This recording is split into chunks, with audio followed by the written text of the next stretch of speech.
कुछ रिपोर्ट्स मैं आपके सामने रखूंगी और आप जानकर हैरान रह जाएंगे कि इस वक्त स्थिति क्या है। वादे और हकीकत में अंतर क्या होता है ये आपको यहां पर भी दिखाई देगा। देखिए, वादा तो मोदी सरकार ने भी कहा था कि परीक्षा में कोई लीक नहीं होगा, लेकिन फिर भी नीट परीक्षा लीक हो गई क्योंकि माफिया तंत्र ऐसा काम कर रहा था। धर्मेंद्र प्रधान की कुर्सी भी गई। नीट लीक को रोकने के लिए नया कानून भी तैयार हो गया, फास्ट ट्रैक कोर्ट भी बन गया। लेकिन झारखंड में क्या हो रहा है वो डिटेल में आपके सामने रखती हूँ। 5 लाख नौकरी का वादा था साल 2019 में, और ये वादा किसने किया था? झारखंड मुक्ति मोर्चा ने किया था। 2019 के मैनिफेस्टो में 5 लाख नौकरी का वादा किया गया था, लेकिन 5.5 साल में कितनों को नौकरी मिली उसकी कोई गारंटी नहीं। और नौकरी जो मिली भी है वो कैसे पैसे देकर नौकरी खरीदी गई है वो पोल पट्टी सारी सीआईडी की जांच में खुलकर सामने आ रही है।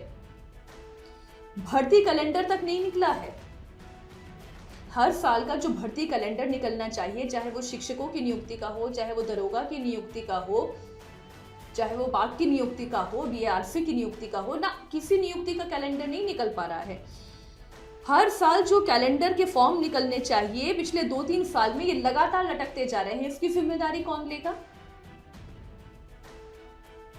इतना ही नहीं, ये जो JPSC, JSSC, CGL, excise constable भर्ती परीक्षा की गड़बड़ी है, यहाँ पर अभय तिवारी नाम का व्यक्ति जो कि एक तरफ सरकारी अधिकारी भी बना हुआ है, बीएसओ के लेवल पर काम कर रहा है, वहां से पैसे उठा रहा है, और वही व्यक्ति टीडीपीएल कंपनी में मार्केटिंग मैनेजर के तौर पर भी पैसा उठा रहा है। और यहाँ पर अभय तिवारी मनोज तिवारी के नाम से काम करने लग जाता है, और सरकार को कानो कान खबर नहीं लगती। किसी सरकारी अधिकारी का कानो कान खबर नहीं लगती।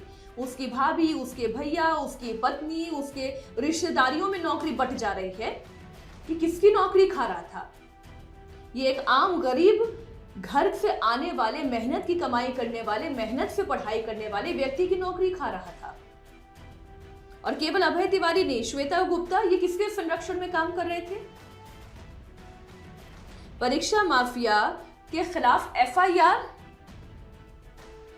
सीबीआई जांच, ईडी जांच से सोरेन सरकार लगातार पल्ला झाड़ती आ रही है। ये मुद्दा केवल आज का कोई मुद्दा नहीं है। हाँ, जंतर मंतर पर एक प्रोटेस्ट हुआ तो फिर वहां का मुद्दा एक जोर शोर से उठाया जाने लगा, लेकिन ये मुद्दा तो पिछले 1.5-2 साल से लगातार चल रहा है। लेकिन जब छात्र आजिज आ गए तब जाकर वो प्रदर्शन के लिए बैठे। क्यों? क्योंकि सरकार उनकी मांग सुनने के लिए तैयार ही नहीं थी। आगे सुनिए, 16,500 छात्रों पर केवल 100 टीचर है। क्यों? क्योंकि शिक्षकों की नियुक्ति पर रोक लगी हुई है।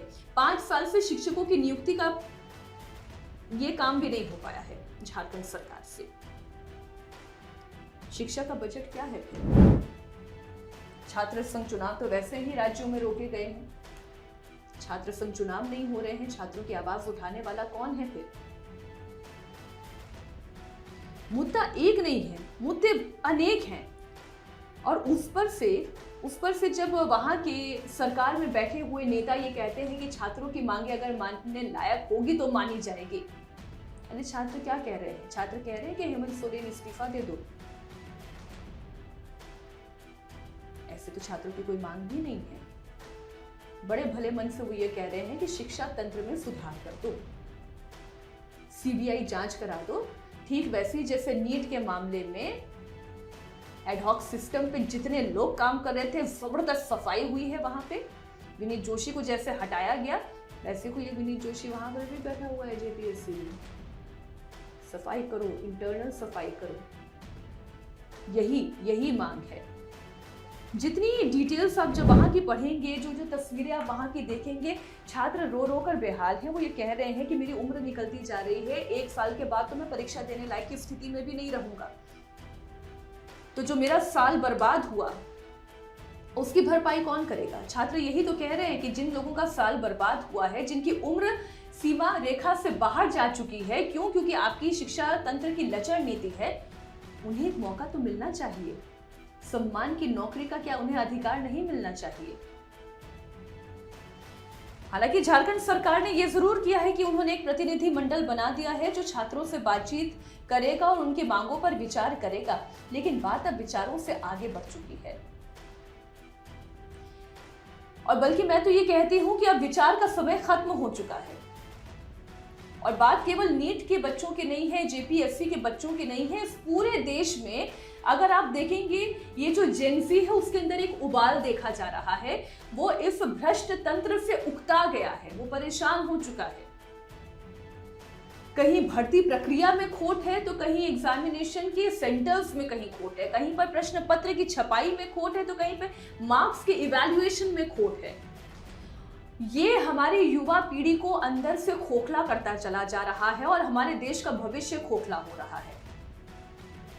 अगर वाकई में इस देश की कोई भी पॉलिटिकल पार्टी इस देश के युवाओं के लिए संजीदा है और संवेदनशील है, तो चाहे वो उत्तराखंड हो, उत्तर प्रदेश हो, झारखंड हो, दिल्ली हो, वो स्टेट लेवल का एग्जामिनेशन हो या वो नेशनल लेवल के एग्जामिनेशन हो, उन सब में अब एक बड़ी सफाई की आवश्यकता है।